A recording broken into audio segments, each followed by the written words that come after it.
बिस्मिल्लाहिर्रहमानिर्रहीम। आज हम क्लास 9 का चैप्टर नंबर 1 जो है वो डिस्कस करेंगे। लास्ट टाइम हमने 1.1 डिस्कस किया था टॉपिक इंट्रोडक्शन टू फ़िज़िक्स। आज हम जो है ब्रांचेस की बात करेंगे कि फ़िज़िक्स की कौन कौन सी ब्रांचेस हैं और उनका क्या क्या काम है, वो कहाँ कहाँ पे जो है वो हमें हेल्प कर रही होती हैं। तो हाँ, सबसे पहले जो है हम डिस्कस कर लेते हैं मैकेनिक्स। मैकेनिक्स जो है ये फ़िज़िक्स की एक ब्रांच है। इसमें हम जो है चीज़ों की मोशन के बारे में डिस्कस करते हैं कि कोई भी चीज़ जो है एक जगह से दूसरी जगह मूव कर रही है तो वो किस तरह से मूव कर रही है, किस वजह से मूव कर रही है, उसकी कॉज क्या है और उसके कौन कौन से इफ़ेक्ट्स होते हैं। तो ये सारी चीज़ें जो हैं हम मैकेनिक्स में डिस्कस करते हैं। लेट्स सपोज़ ये हमारे पास एक जो है यहाँ पे कार ड्रॉ की है। ये यहाँ से लेके इसने ए पॉइंट से लेके बी पॉइंट तक का डिस्टेंस कवर किया था, मूव किया था, मोशन की थी। इस मोशन को हम स्टडी करते हैं कि किस वजह से उसने मोशन की, उसके कौन कौन से इफ़ेक्ट्स थे। इसके अलावा हम सर्कुलर मोशन, ये अगर कोई बॉडी जो है वो यहाँ से मूव करके यहाँ तक गई, उसने सर्कुलर मोशन किया, ये हम स्टडी करते हैं। इरेगुलर मोशन जो है उसको स्टडी किया जाता है किसी भी चीज़ की। तो हम क्या करते हैं मैकेनिक्स में किसी भी चीज़ों की मोशन के बारे में स्टडी करते हैं, उनके इफ़ेक्ट्स के बारे में स्टडी करते हैं और उनकी कौन कौन सी जो है कॉज होती है उसको स्टडी करते हैं। नेक्स्ट है हीट एंड थर्मोडायनेमिक्स। इसमें हम स्टडी करते हैं नेचर ऑफ हीट।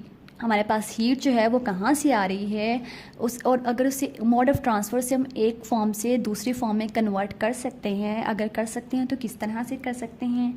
ये सारी चीज़ें जो है हम हीट के अंदर स्टडी करते हैं, इस ब्रांच के अंदर स्टडी किया जाता है। इसमें एक कॉमन एग्जांपल जो है वो हम टाइटैनिक की ले लेते हैं। टाइटैनिक में जो है पावर जो उस वक्त तो जो है मोटर इंजन्स तो होते नहीं थे, तो टाइटैनिक में जो इंजन इस्तेमाल किया गया था वो था स्टीम इंजन।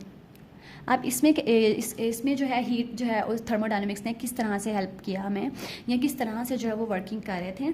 और इसमें क्या जो है इंजन में हम स्टीम कोल को जो है जब हीट किया गया, बर्न किया गया तो हीट प्रोड्यूस हुई। कोल को बर्न करने से जो हीट प्रोड्यूस हुई थी उस हीट को हमने जो है पानी को गर्म करने के लिए इस्तेमाल किया था। उस वक्त जो है पानी को गर्म करने के लिए इस्तेमाल किया। अब जब पानी को गर्म करने के लिए इस्तेमाल किया तो वो क्या करेगा, वो पानी जिसको हीट किया था वो स्टीम में चेंज हो जाता है। उस स्टीम को जो है वो इंजन चलाने के लिए इस्तेमाल किया गया था। तो ये जिसे हमने स्टीम इंजन का नाम दिया। अब ये जो सारा प्रिंसिपल था, जो स्टीम बनी उसने इंजन को चलाया जिसकी वजह से टाइटैनिक जो है वो चला। तो ये सारा जो था थर्मोडायनेमिक्स और हीट पे ही काम कर रहा था। तो इन सारी चीज़ों की स्टडी जो है हम हीट के अंडर करते हैं। नेक्स्ट है साउंड। इसमें हम स्टडी करते हैं कि साउंड वेव्स जो हैं वो किस तरह से एक जगह से दूसरी जगह ट्रैवल कर रही हैं, उनकी प्रोडक्शन वो कहाँ से पैदा हो रही हैं, उनकी प्रॉपर्टीज़ क्या क्या हैं। ये सारी चीज़ें जो है हम साउंड वेव्स में जो है वो डिस्कस करते हैं।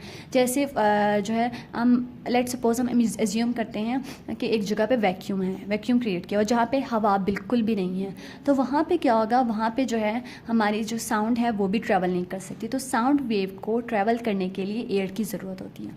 एयर में गैस मॉलिक्यूल्स होते हैं, वो गैस मॉलिक्यूल्स क्या करते हैं, वो हमारे साउंड को एक जगह से दूसरी जगह ट्रैवल करवाते हैं। ये हमारे लेट्स सपोज ये वेव्स हैं, तो ये एक जगह से दूसरी जगह हमारी साउंड जो है ट्रैवल हो जाती है। उसके बाद है लाइट में जो है हम स्टडी करते हैं लाइट की प्रॉपर्टीज़ के बारे में, वो उसकी वर्किंग के बारे में, लाइट की एप्लीकेशंस के बारे में कि लाइट हम कहाँ कहाँ पे यूज़ कर रहे होते हैं, उसकी कौन कौन सी एप्लीकेशंस हैं, उसकी स्पीड क्या है, उसकी डायरेक्शन क्या है। ये सारी चीज़ें जो है हम लाइट के अंदर स्टडी कर रहे होते हैं।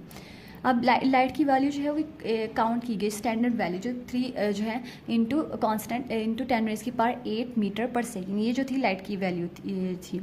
अब इस लाइट की जो है स्पीड है, तो हम बता सकते हैं कि अगर जो है 3 × 10⁸ मीटर सेकेंड जो है वो स्पीड के साथ जो है लाइट ट्रैवल कर सकती है। और ये भी जो है उसकी डायरेक्शन कौन सी, सारी चीज़ों की स्टडी जो है हम लाइट के अंदर करते हैं।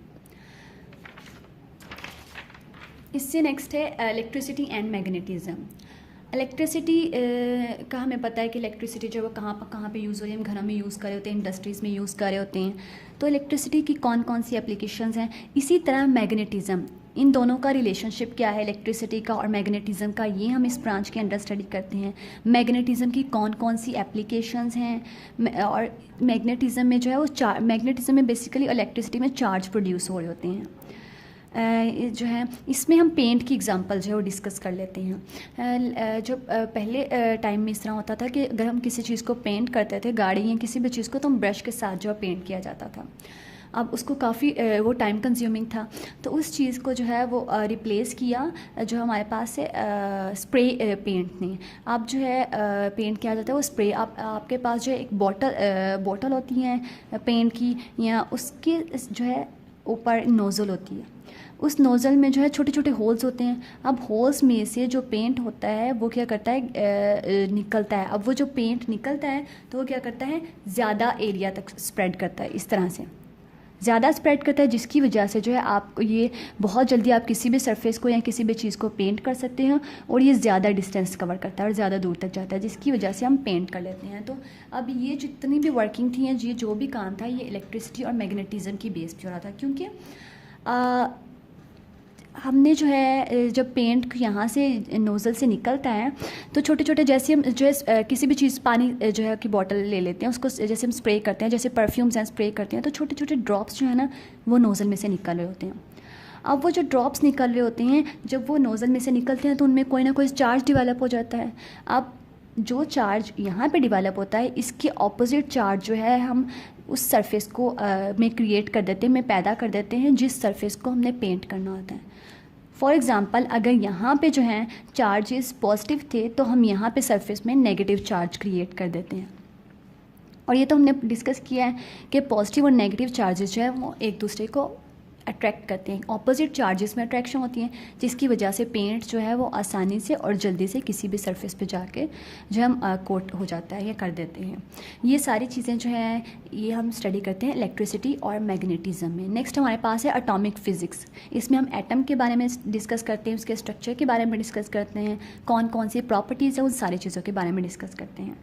ये जैसे कि मैंने हाइड्रोजन एटम यहाँ पे ड्रॉ किया हुआ है, तो इस एटम की स्टडी के जो है इसमें कौन कौन सी चीज़ें हैं और ये इसकी प्रॉपर्टीज़ क्या हैं, ये सारा हम एटॉमिक फ़िज़िक्स के अंडर ही करते हैं। उसके बाद है न्यूक्लियर फ़िज़िक्स।